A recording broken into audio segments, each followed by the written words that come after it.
Hi guys, welcome to another Delegate Wranglers live show, bringing you show number 16 today. Once again, I'm joined by Dominic, my co-host. Say hello, Dom. Good afternoon, everybody. How are you? Very nice to be back. So the second time this week, Neil. Yes. It's been nothing but Zoom calls and things this week. It's been crazy. So anyway, really pleased to say we've got Rob Eveleigh on the show today from Brightelm. We have The legend indeed. that is Rob. Yes. So we'll be chatting to him later on about all things related to the sponsorship of online events. I mean, we've done a series of these, haven't we, Dom?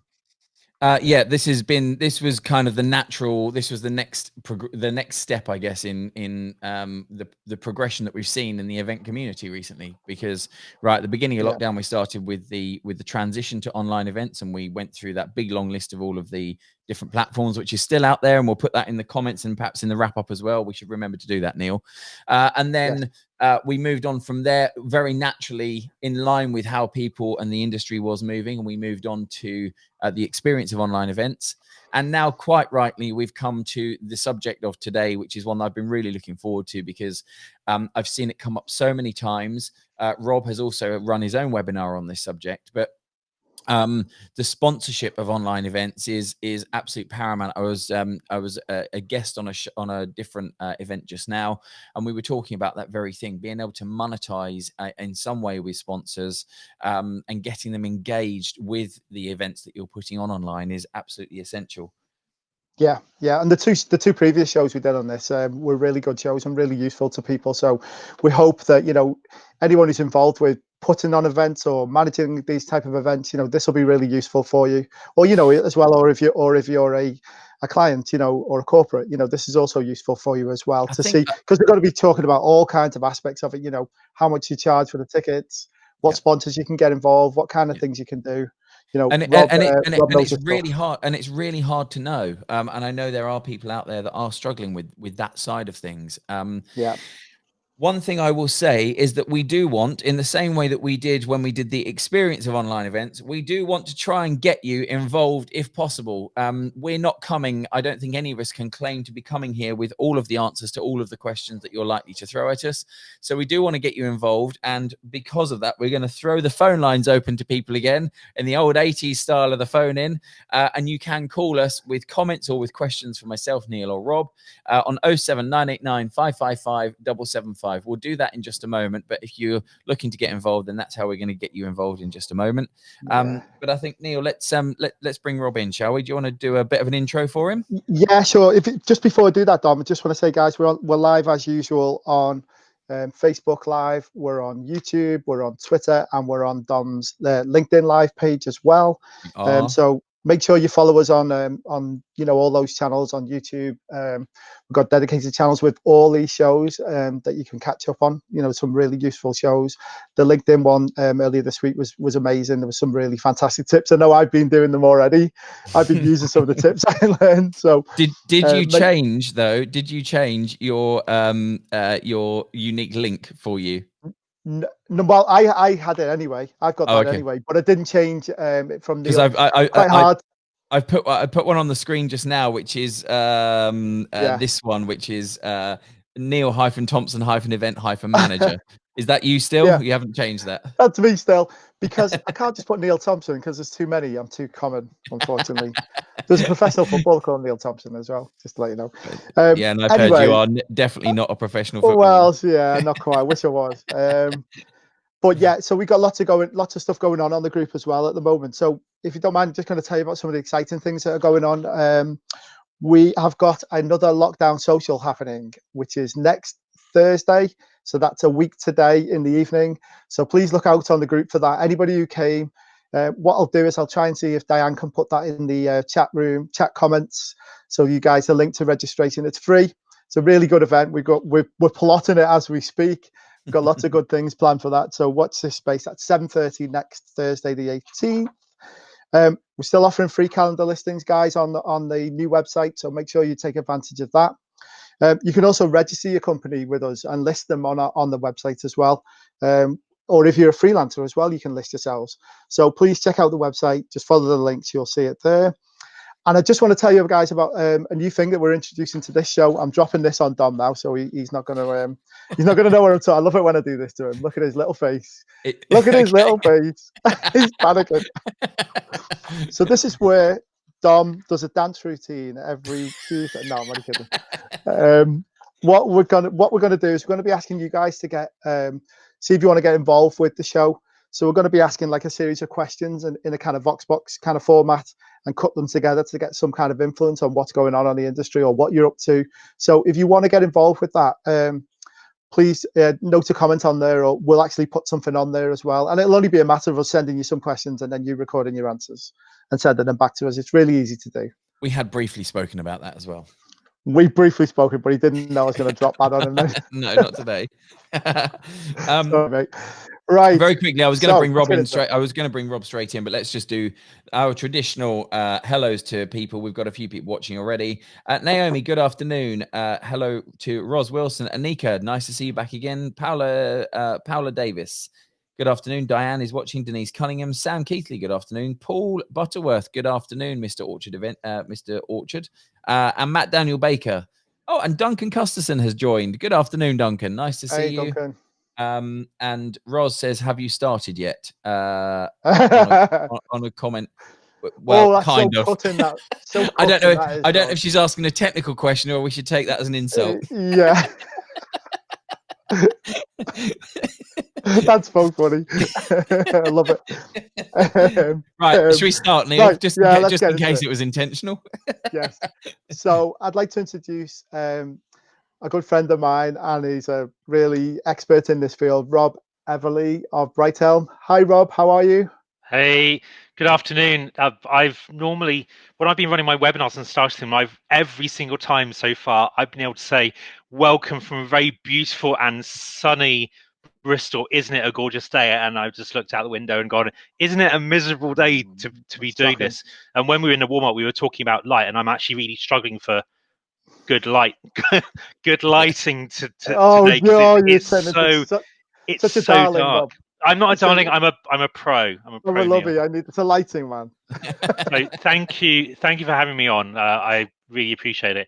And no, thanks for coming on. Nice to hear lots of familiar names on the list you're reading out as well there, Dom. Yes. Yes. Hello to my fellow Bristolian Paula, who I haven't seen for months now. I'm sure. Yeah. So Rob, do you want to? We thought we would get you on the show to talk about, obviously this is your area of expertise. Also at the Delegate Wranglers, we work with you, so I know the kind of things that you do. But do you want to tell us a bit about your background, just briefly, and how you got into events? Because I know you're an experienced events manager, and you've kind of got a bit of a side hustle with this going on, and this has developed into your business now, more or less. Well, yeah, I mean, so I've worked for some great companies as an event manager. I specialize really in working with associations and membership organizations. Yeah. Since around 2009, 2010. And I set up Brightelm a couple of years ago because there was an opportunity for a PCO, professional conference organizer, to offer individual services to membership organizations. So the premise we have is, rather than we'll run your event for you, it's actually how can we best help you. So we have 7 different services: project management, sponsorship, marketing, delegate services, content, logistics, and exhibitions. But the service which has been by far the most popular since we launched just over 2 years ago has been sponsorship. And really what we found was a lot of associations don't have the capacity or the expertise to be able to understand or to be able to really grow their commercial sales. And commercial sales for associations covers all sorts of things. It's not just events. We do try and focus on events, but it's to do with content and research, or those sort of things too. So we do everything, but by far the most popular, I would say 70-80% of our works to date has been on sponsorship and exhibition sales campaigns. Yeah, because I think it's something that me included, we people think they can do and they can manage to do that, but I think turn to someone like yourselves is you're an expert in that field. You know how to price these and put these things together. And I know we're going to get into that a bit more later on. But I think I know from working with you that your level of expertise is amazing. So people like you and like you. No, but it's really worth its weight in gold. Everybody thinks they can do it, but literally going out there and doing it and saying and doing the right things is difficult. You any experience of it, Dom, as well? What in and around this area? Generating, yeah. In all honesty, no. But while I haven't got any experience in it, it's coming up in conversation with clients all the time at the moment. At the moment, yeah. And because it came up, I was saying to you just before we started that I've just come off being a guest on someone else's event today, talking about live streaming and online events, and it came up as a question: how do we monetize?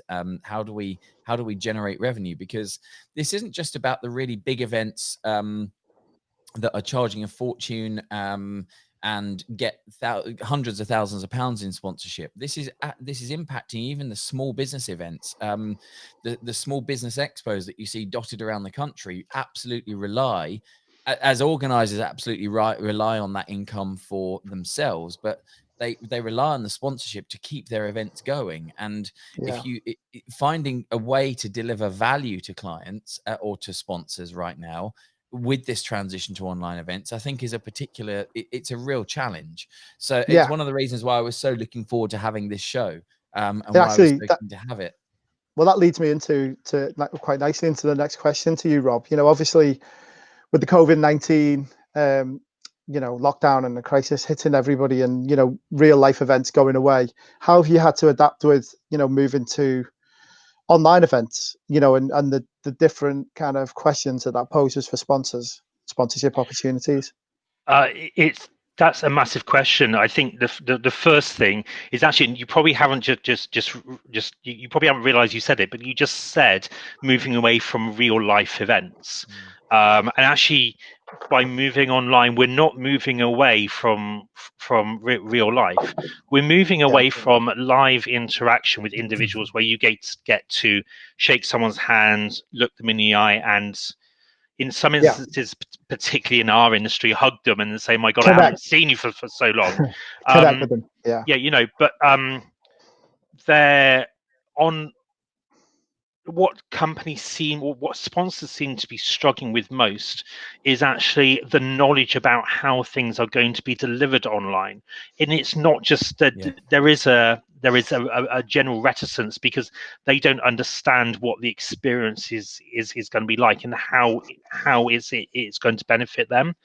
But I think we should start by actually just going back a step and thinking about what sponsorship is, and let's focus just on sponsorship, not exhibition, because it's exhibition is kind of a small part of it, but sponsorship is about creating. When you sponsor something, it's about creating positive feelings connected to your brand, about telling people that you're there, that you're supporting that event or cause.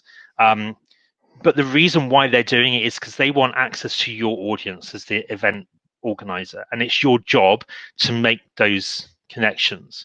A lot of in my experience, a lot of the reason why organizations fail at effective sponsorship is because they don't think about that about their products. They think the product is sticking a logo on something. It's not. The product and service you're selling are actually introductions and engagement with your audience, and that can be a double-edged sword as well, because it relies on mutual endorsement. So you as the organizer are effectively, by having a sponsor, are endorsing that organization and saying it's a good organization, it's okay to work with them, and vice versa. That sponsor is aligning itself with your organization, saying that it's endorsing your organization too. And going back to what you were saying about the effect of going online, that doesn't change.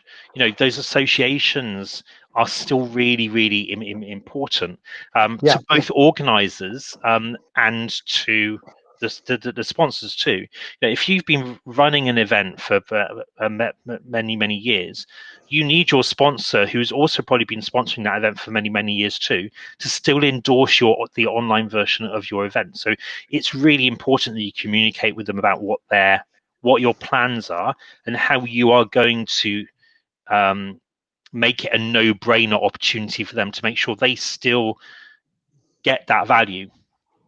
I guess in some ways, Rob, it opens up, you know, different opportunities as well, you know, more enhanced things, you know, in terms of branding. And loving the cup, by the way, the branding. Great story about this cup. Can I just interrupt it? So when I worked in the city a couple of years ago for an American firm, or a good couple of years ago now, it was 15 years ago. And it was a clothing company, something I did as an aside for a couple of years. And this guy, it was an American company. This guy was one of the customers, and his picture, I'll put it up there. His picture really freaked me out. You can see he's a true American. I was trying to work out who it was. Picture. And for my birthday, my lovely colleagues, stuck it on a mug for me. Nice. So every time I see that mug, and I picked it out of the cupboard today. I thought, white mug, perfect for the session, and I didn't realize it was that mug. So actually that's just struck me as making it a really good point. You know, that endorsements like sponsorship last for years and years and years. Imagine this was a supplier's logo and I still had that mug or the logo on a conference program, or a pen which I'd kept. And this is, let me actually think about the year. It was 2006. So 15 years later, 16 years later, I've lost the ability to do maths. 14, there we go. It's still there, and it's still in my cupboard, and it's still reminding me of that overall positive but slightly strange experience. So, you know, these things really do last. But do you find, Rob, that you know, the online events, you know, it's made a difference to the things that you're branding or that are sponsoring, you know, will want to get involved with. You know, if you had to adapt to the kind of things that you can offer to people or that you can put forward for people. Well, yes, because it's not as we all keep saying, you know, delivering an online event is very similar to a live event, but it's not the same. Yeah. And the sponsorship opportunities aren't the same. What's missing is as we said at the beginning of the call, is that kind of personal contact. So we do need to create different ways for sponsors to be able to engage. But for as many things as you lose in a live, from not being in a live environment, you also gain from being online. So some of the things you gain in, for example, with an online exhibition booth. Let's talk about the experience of a live exhibition booth. For most of us, we go to a trade show, we walk past, the overeager salesperson pounces on you, drags you kicking and screaming to their latest demo, despite all the training they've had from their marketing directors telling them that they mustn't do that, and it puts people off. They still do it. So what you end up with is are less hot or colder leads. You're getting less qualified people on the stand, which is actually could be potentially stopping your really hot leads coming in and picking you.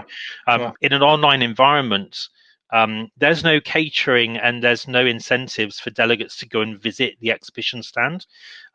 So if people do go, and, you know, as an organizer, you're going to signpost the exhibitors, and for associations in my field, it's your duty to make it clear that the exhibition is there and that the very presence of exhibitors and sponsors enables ticket prices to be, if effectively subsidizes ticket prices.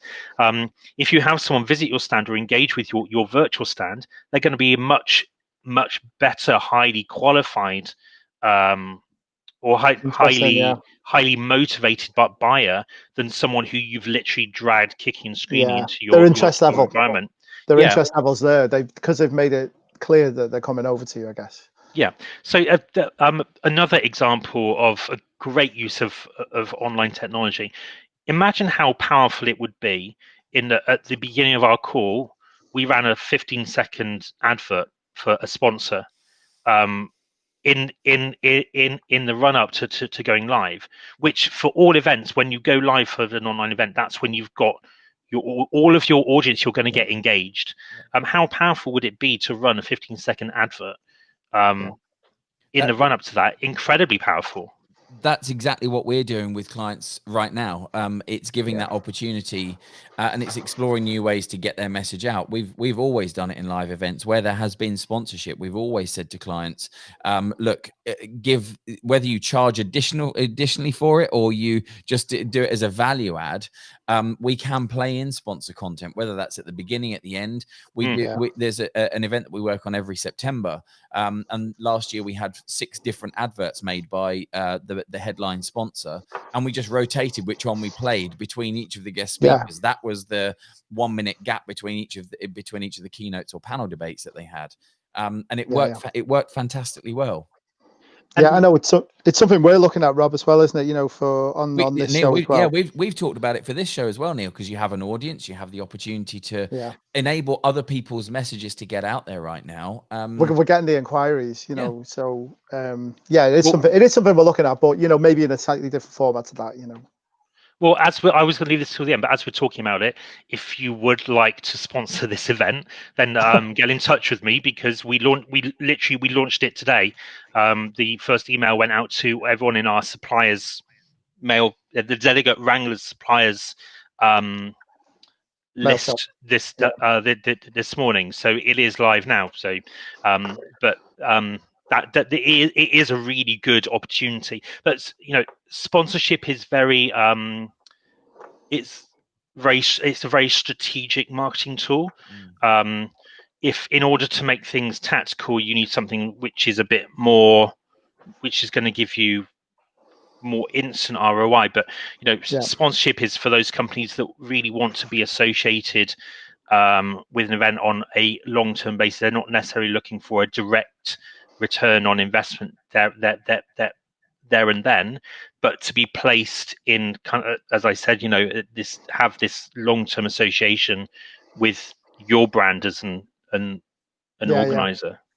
Yeah. So, quick question, Rob. How do you go about the elephant in the room? Is how do you go about pricing these things? Because it's really tricky thing to you know, price you know, sponsorship opportunities, I'd say, and also conversely, you know, for people to attend as well. You know, how do you price the tickets of these things, or are they the same thing? I think the application of theory is similar. That it has to be based, whether you're charging tickets for events or looking at sponsorship or exhibition opportunities. Research is the key. It's understanding your marketplace, what the opportunity is worth to your supply chain, and also looking at what your competitors are doing too. One trend seems to be that that delivering online for attendees can mean that their ticket price is cheaper. But that depends on the scalability of your event. You know, if you're looking for a good online platform to replicate a venue, you're looking at a minimum investment of around £8,000 to £10,000. So it doesn't at the lower level, the prices don't change much. But as you grow with an online event, your overheads are comparatively lower, because you're not suddenly paying for additional catering for your delegates. So there's a strong argument to say, and remember that I talk from the perspective of associations, that they are able to reduce the cost because their overheads are lower.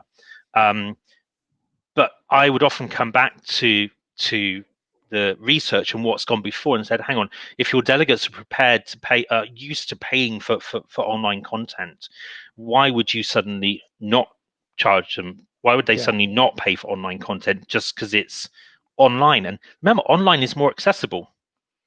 Suddenly associations are realizing that they've got this, or many associations, certainly not all, but many are realizing that suddenly this online platform is giving them access to their members. Suddenly their relevance and the opportunity to engage with their members has just absolutely skyrocketed. It has, and actually as an extension to that also, where you've got events that are being live streamed, especially the ones that are going publicly, the sponsor content has longevity, be it way beyond the event. Yeah. So you're delivering an even greater value just by the nature of the fact that you're putting that content out. Now, whether that whole event's held privately and then you put it out afterwards, or it's live streamed publicly during the event, it's still going out. Yeah, there's so much opportunity, and it's I've got a one client which I work with, and they're a global association of 8,000. And for their one-day annual conference, they normally attract 150 people. Yeah. Now that's a very, very low percentage of membership for a global prominent organization. Yeah. So we're expecting at least 500 registrations for the online version of their event. We think attendance will go up because it's still a very low proportion of their overall membership. Now that means that the sponsors who sponsored that event last year and will probably come back again this year are suddenly having their brand communicated to twice, 3 times, 4 times as many people. So why isn't that worth greater value to them than in a live event where, as Dom just pointed out, it's kind of the event ends, that's it, it's over. I think it's an incredible opportunity for fun. I honestly think it's an incredible opportunity for fundraising for associations. So, Rob, I want to talk to you in a second about the future, and hybrid stuff and things. But in the meantime, Dom, I've just seen there's been a couple of nice comments from Ian Harvey Piper. Have you seen that one? Yeah. Oh, hi, Ian. Ian, do you want to call in, Ian? Because if you have time, it would be really nice to get your input. And I'm well aware that we're going to have to wait 20 seconds before you see this. But if you can give us a call on 07989 555 775. I'm particularly interested to have you on, Ian, because I think you've put a couple of points in here about an event that you held in May, and I'm really interested to get people that have already run events and have actually generated revenue through sponsors and delivered value to sponsors. I'm really interested in getting you involved. So, Ian, the number's on the screen right now. Please call me. We'd love to have you in. No pressure, Ian. I bet you never thought you'd be doing that this morning when you woke up. Doing a going live type phone call. Anyway, while we're waiting for that, Rob, I just thought I'd talk to you about the kind of near future and the long-term future. I'm not asking you to predict and get a crystal ball out. You're too late. I think we might already have Ian on the call. We got him on the call. Okay, should we see if it's him? Ian, I'm really hoping this is you. Is it? Afternoon, actually. Excellent. I'm just getting some headphones. You put some headphones in the laptop. It's going to sound horrible. You are live on Delegate Wranglers Live. Good afternoon. Good afternoon.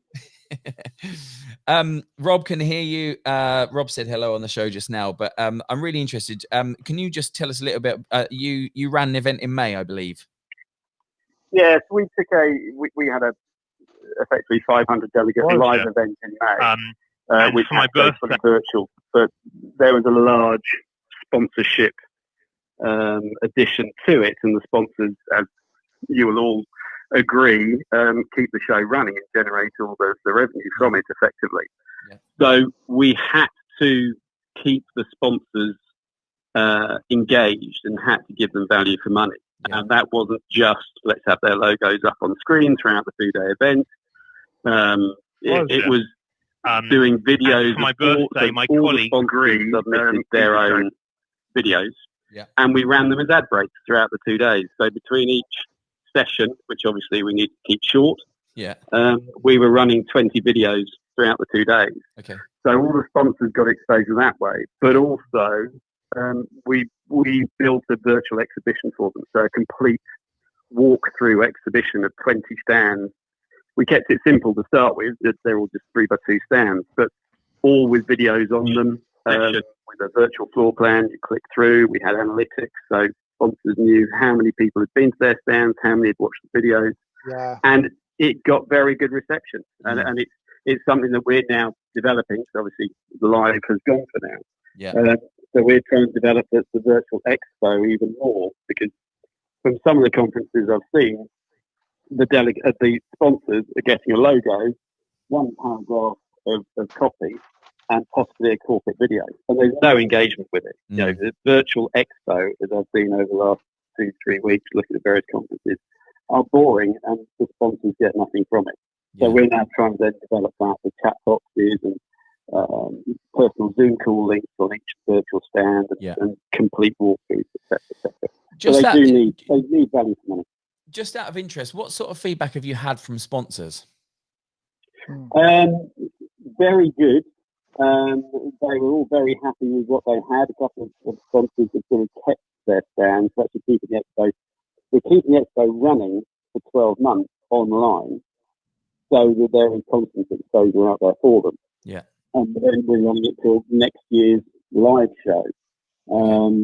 But now, having put that, out, done a bit of social media marketing on it, there seems to be a lot of interest, because yes, there are the big companies who do virtual expos, but they tend to be quite expensive, and also they're incredibly busy. So we're developing bespoke for clients, whether it be a one-off or whether it be a complete exhibition floor. Yeah. How interesting. Ian, hi, this is Neil. Thanks for calling in. Hi there. Just wanted to say, was this the first time those sponsors had actually taken out kind of sponsorship of an online event?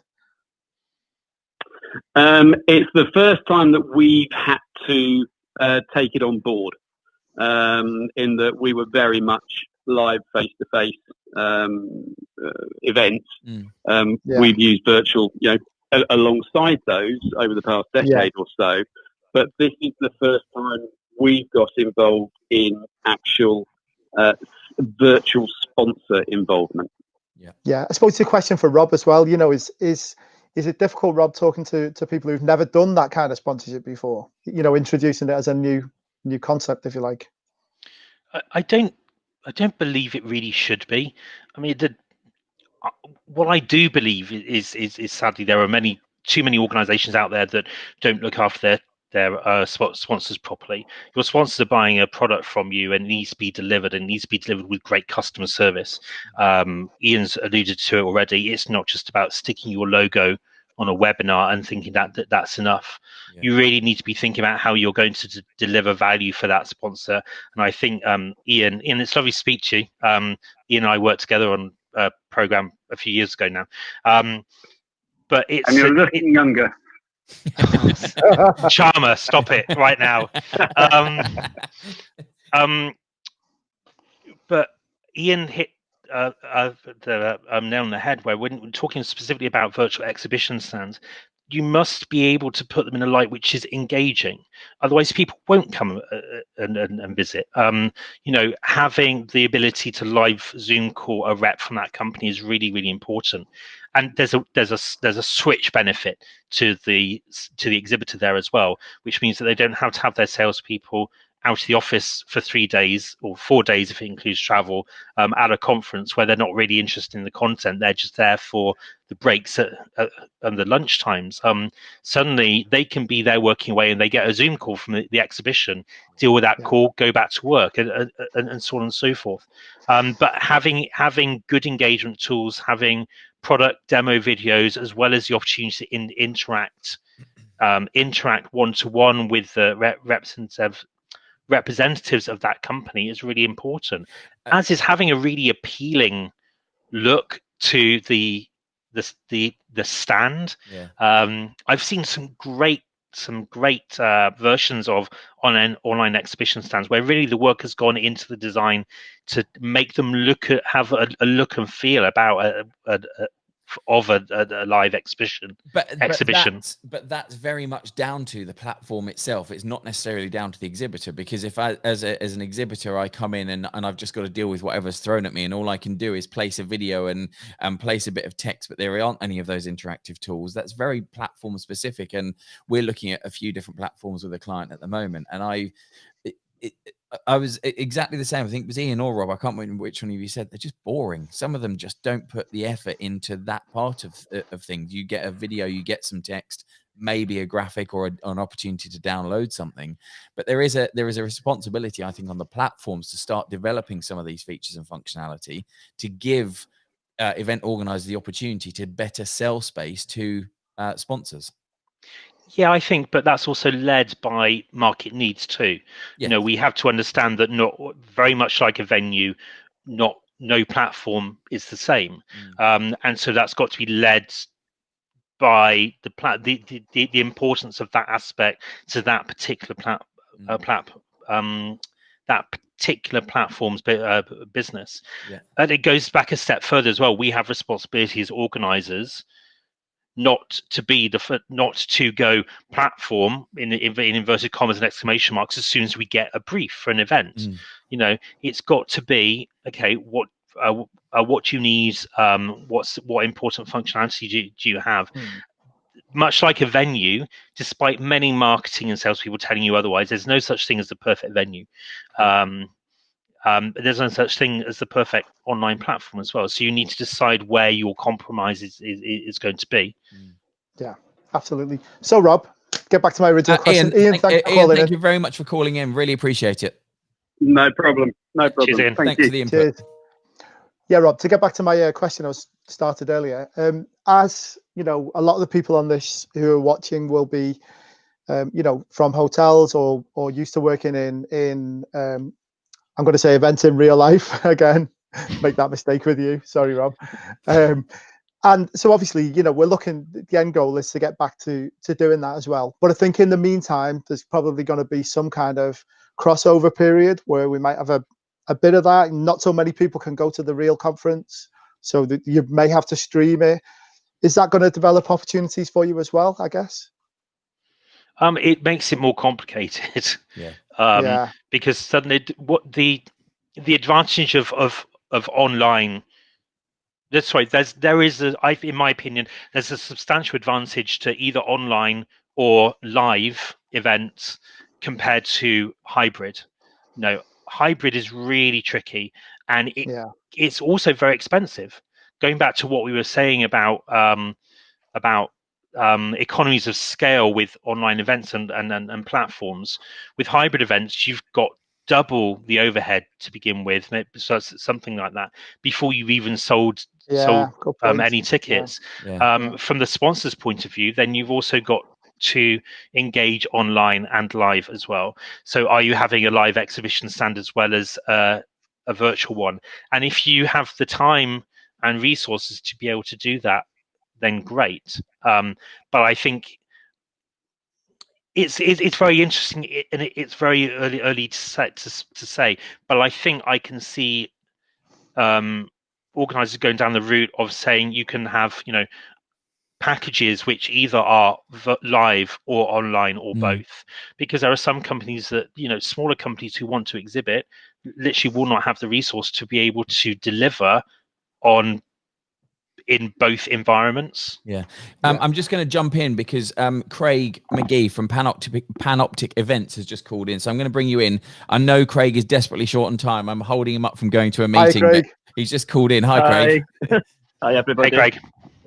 Hi. Craig, what's your experience been so far? It's been really interesting taking the live concept to the online platform, and I agree with what you're saying regarding the platform having the capabilities for stuff.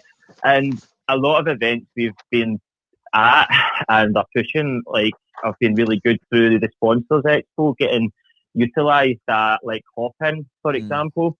And that's been really, really good to see. But again, you've touched on, it has to be the brand, has to be looking at what they're wanting to sell and what they're wanting afterwards.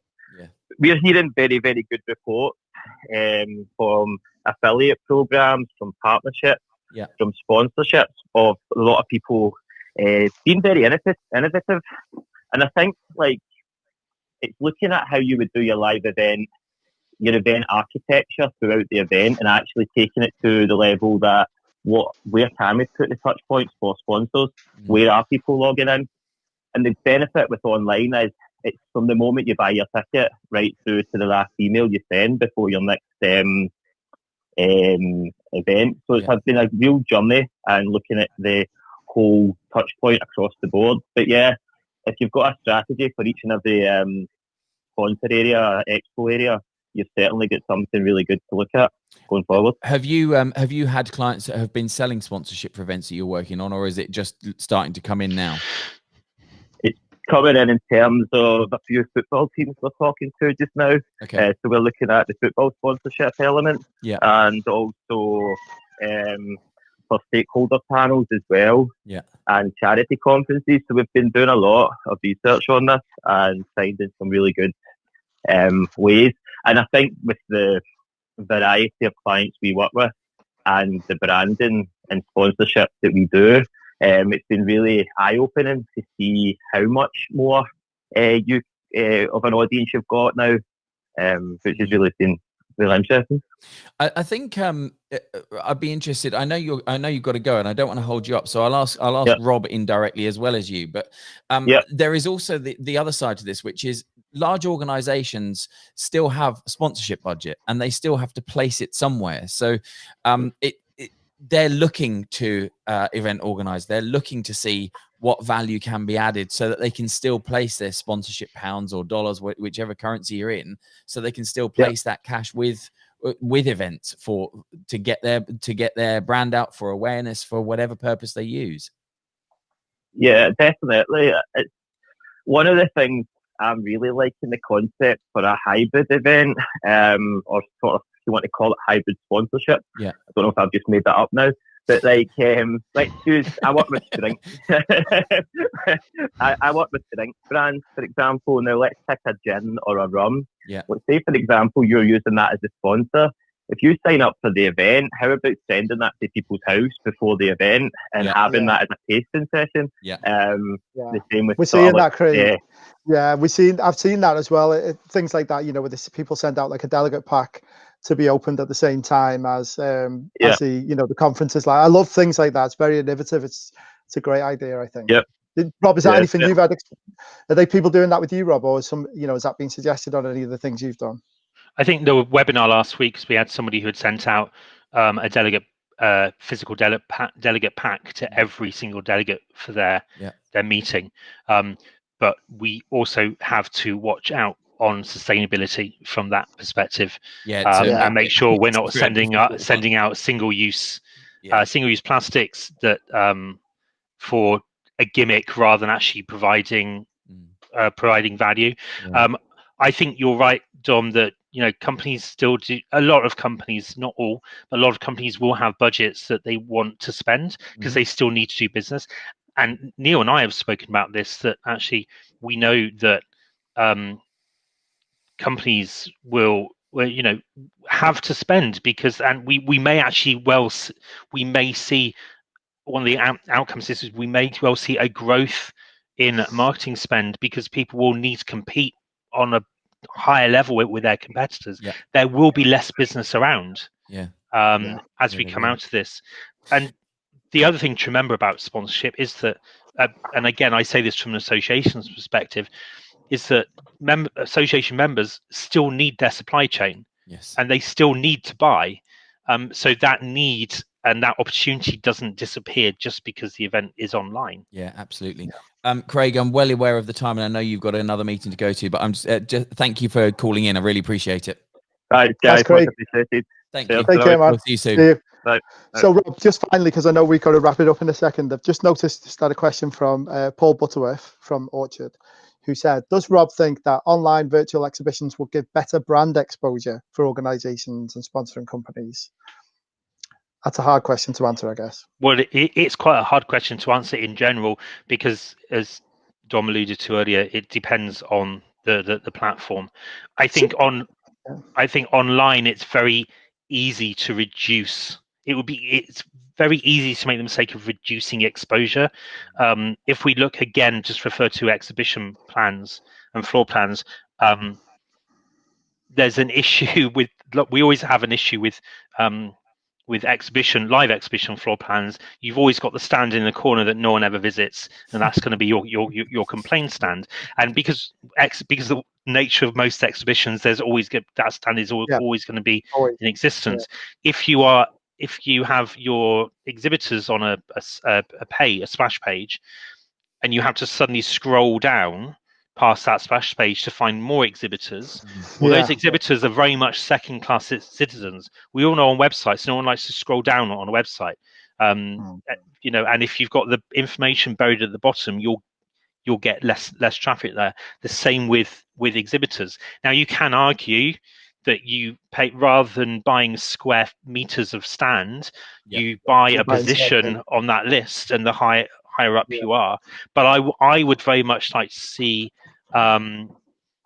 platforms being created which have search facilities within exhibitors, so that people can actually look for the products they need, rather than actually just a load of brands which they may not necessarily understand what they do.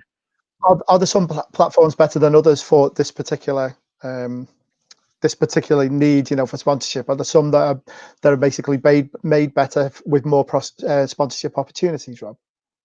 I think there are some which are more experienced at it. I don't really want to make any specific recommendations, because I have to stay impartial.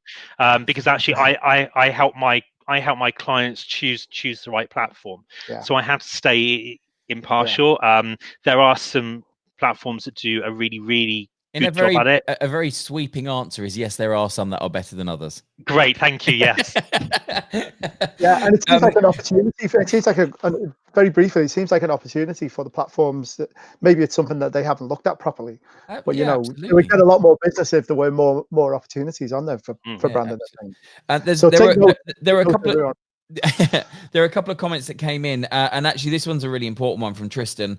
Some people still need tactile interaction, and I guess that's across the board. That's absolutely true with live events, but especially true, I guess, when it comes to that engagement directly with an exhibitor or a sponsor at an event.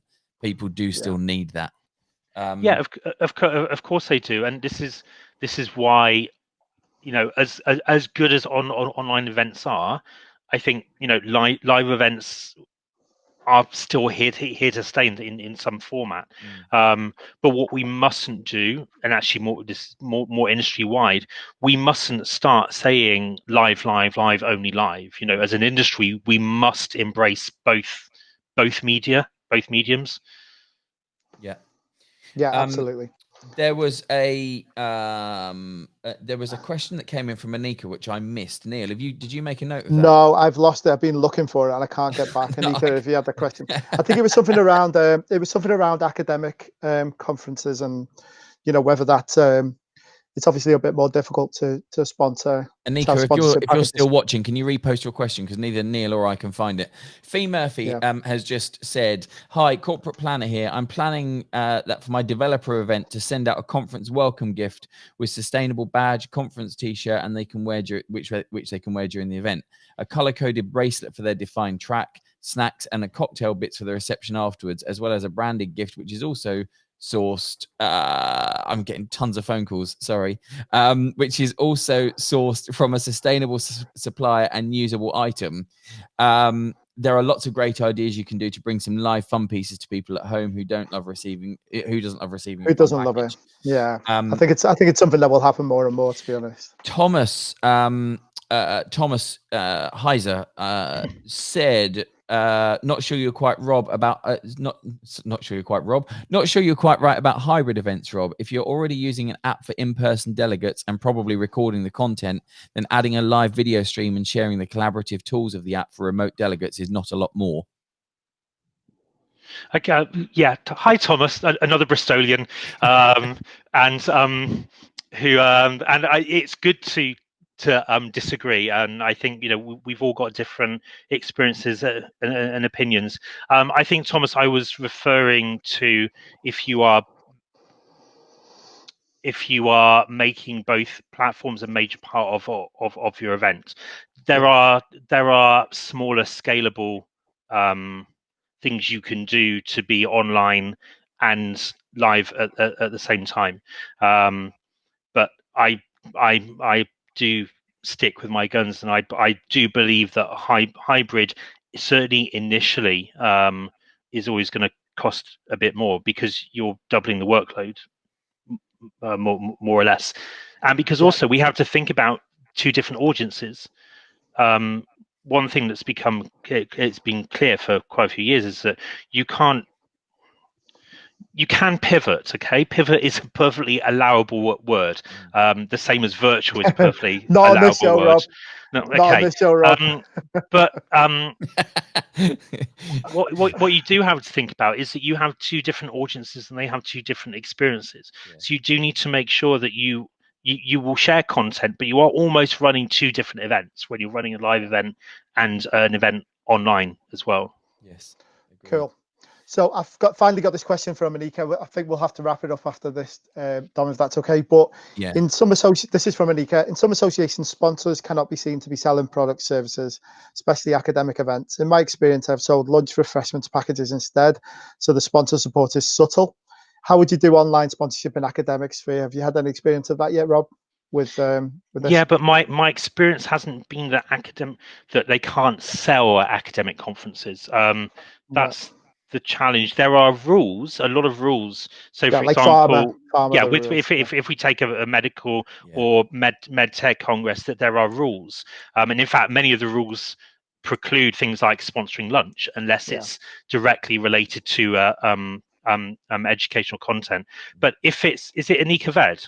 Yes. Okay, we keep bumping into each other on various things, but we've I know we're at the same event tomorrow, so I could have a more detailed conversation with her tomorrow at that event, hopefully. Fantastic. Sounds like a really good idea. You know, as has been the same when we started talking about the transition to online events, exactly the same when we had the experience of online events. This is a subject that we could continue talking about for a couple of hours. We could bring, I've missed 15 or 16 calls, I think, from different people at different times. I'm not sure how many all of them wanted to call in or just people that I know wanting a chat. Maybe we should have like a little summit meeting. It might well be worth it. Perhaps that's something that we should pass back to Rob, or we should hold away from this and actually hold it as an evening event, perhaps. Yeah. I think there's a lot to talk about on all these subjects. So watch this space, guys. Giving me some good ideas here. So Matt Daniel Baker just jumped in very quickly with one final question, and then we will call it. Do you think there's scope for live entertainment for online events and expos, i.e., entertaining, luring people over to the stands? Do you feel there's room for? Do you think there's room for this? I know we're out of time for the question. Well, we got the question in. I think there's space personally. Rob, what do you think? Yeah, I think there's always space for entertainment. I think the platforms need to be developed further, and we need to understand what that might look like from an online person's perspective. You know, how do you put a fire eater, for example, on? How do you incorporate a fire eater into a virtual exhibition and use it as a tool to bring people in? Or insert equivalent entertainment act. It's got to fit, is what you're saying. Yeah, it's got to fit, but it's also got to be able to be seen.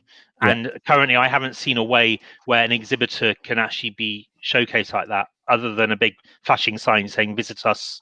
Do you think it's better, on behalf of all the entertainers? And do you think it's better to have those kind of things as part of the program?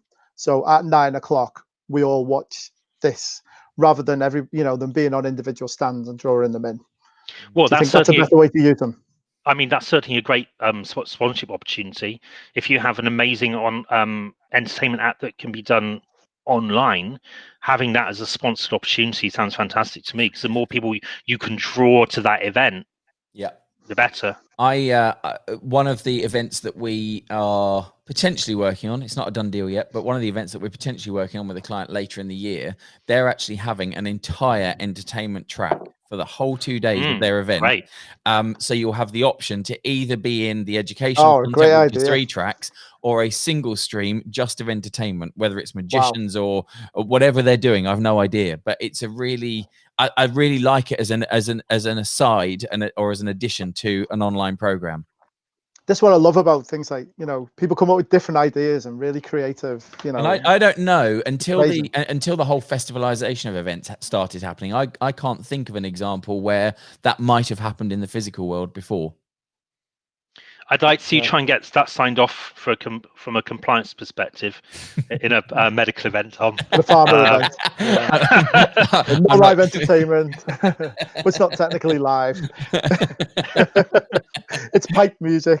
Yeah. Absolutely. Yeah.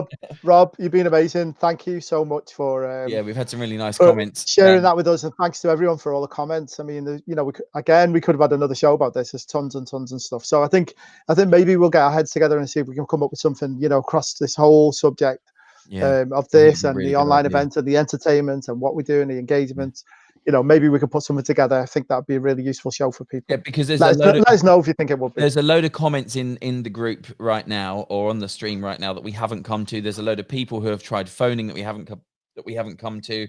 I don't know who you all are. I'm sorry because I don't recognize numbers, but we'll try and do some form of wrap up and maybe try and pull this together as a separate event again, because I think it's worth revisiting. And also because things are changing so quickly right now, people are coming up with new ideas and there will be some really good input that as a group we could have for everyone else. So also, if people have questions that they want to ask me, you know, there's loads of ways you can contact me, and I'm the only Rob Eveleigh in the events industry. So come and find me. Unlike Neil Thompson. Oh, poor Neil. Oh, so common. Just because you've got a fancy name, Dom.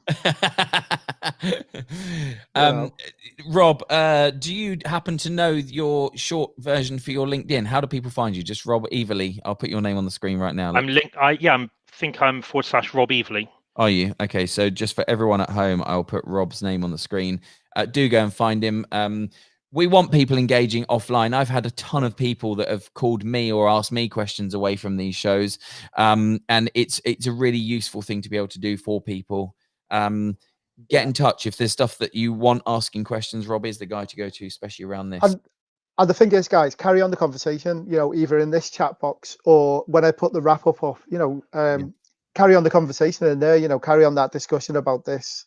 That's the point of all these, to get everybody thinking and talking and giving you new ideas and upskilling and pinging something in your brain that's made you, you know, think of a new opportunity or whatever. So but thanks everyone. It's been a brilliant show. Rob, thanks for we'll say goodbye to you, Rob. Thank you very much for coming on. We will make sure your contact details and stuff go in the wrap up at the end. But thanks for joining us, and we hope to catch up with you very soon. Cheers, guys. Bye, everybody. Rob. Thank you. Thanks, Rob. Thank you. So, Dom, very quickly then, because I know we're running over a bit. I was trying to end this one quickly. I know there's another show on at the same time. So, we got two shows next. Well, not two shows. We've got two things happening next week. You just had a panic then, didn't you? So we've got Emma Gamer. I was cool as a cucumber. Sliced one. No one's gonna get that. I know.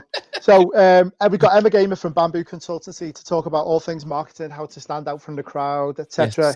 That's going to be a really, really useful show. I can't wait for that myself. Yes. The following week, we got Mia Butler, Wide Video. Hi, Mia. Wide Video is a must-have tool in your marketing kind of armory. Why you should all be doing it, and Mia will be giving us some good tips on that. So I'm really looking forward to that.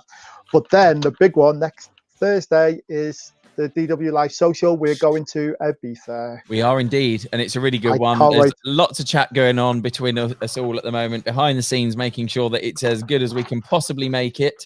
And there's some really good ideas being thrown around right now. That is when, Neil? Next Thursday, 7:30. Make sure you register, guys. How do people register, Neil? Yeah, Diane put the link in the chat, but look out for the big orange logo. I'll put it on the group again just after this. So everybody, make sure you come along and do some networking, have some fun. It's mostly having some fun, really, and us laughing at Dom, really. most of the time. Well, again. Again. Yeah, and actually one of the games that we're going to play on the night, if we've got a lot of people on that Zoom, is going to be really hard, and I'm going to look ridiculous, but it's going to be a lot of fun. Yeah. So that's the lockdowns. So we got Emma on next Tuesday at 1:30, and then the lockdown social are 7:30 on Thursday. The registration link is in the comments right now because I saw Diane post it earlier. Thank you very much for joining us. I look forward to seeing you next week, and I'm sure you do too, Neil. See you soon, guys. Thanks a lot. Take really care. Good show.